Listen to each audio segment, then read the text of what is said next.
आगे श्री कृष्ण भगवान कहते हैं, जो पुरुष एक ही भाव में स्थित होकर संपूर्ण भूतों में आत्म रूप से स्थित होकर मुझ सच्चिदानंद घन वासुदेव को बचता है, वही योगी सब प्रकार से बढ़ता हुआ भी मुझ में ही बढ़ता है। हे अर्जुन, जो योगी अपनी बुद्धि से सभी जीवों को समान भाव से देखता है, वह सुख अथवा दुख में भी अपने पथ और क्रम से विचलित नहीं होता, वह मनुष्य परम श्रेष्ठ माना गया है। अर्जुन बोले, हे मधुसूदन, जो यह योग आपने समभाव से कहा है, मन के चंचल होने से मैं इसकी नित्य स्थिति को नहीं देखता हूँ, क्योंकि हे श्री कृष्ण, यह मन बड़ा चंचल स्वभाव वाला, बड़ा दृढ़ और बलवान है, इसलिए इसको रोकना वायु को रोकने जैसा कठिन है। तो फिर इसको कैसे वश?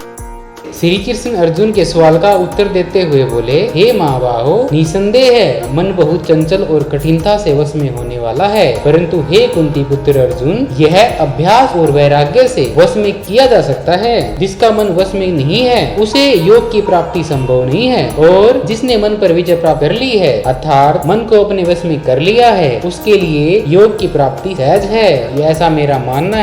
भगवान श्री कृष्ण की बातें सुनकर श्री अर्जुन बोले, हे श्री कृष्ण, जो मनुष्य योग में श्रद्धा रखता हो परंतु संयम नहीं, इस कारण जिसका मन अनंत काल में योग से विचलित हो गया है, ऐसे साधक योग की सिद्धि को प्राप्त न होकर किस गति को प्राप्त हो जाते हैं। आगे श्री अर्जुन श्री कृष्ण से बोले, हे महाबाहो, क्या वह मनुष्य भगवान की प्राप्ति के मार्ग में मोहित और आश्रय रहित होकर छिन्न भिन्न बादलों की तरह नष्ट भ्रष्ट तो नहीं हो जाता? श्री अर्जुन भगवान श्री कृष्ण से बोले, हे श्री कृष्ण, मेरे संशय को सिर्फ आप ही दूर कर सकते हैं, क्योंकि आपके सिवा मेरे संशय का समाधान करने वाला मुझे मिलना संभव नहीं है। इस पर भगवान श्री कृष्ण अर्जुन से बोले, जो भगवान की प्राप्ति के लिए कर्म करता है वह कभी भी दुर्गति को प्राप्त नहीं होता, और उस पुरुष का न तो इस लोक में और न ही परलोक में कभी नाश होता है। योग भ्रष्ट पुरुष स्वर्ग आदि उत्तम लोकों को प्राप्त होकर उनमें बहुत वर्षों तक निवास करने के पश्चात किसी शुद्ध आचरण वाले श्रीमान के घर जन्म लेता है, और इस तरह का पुनर्जन्म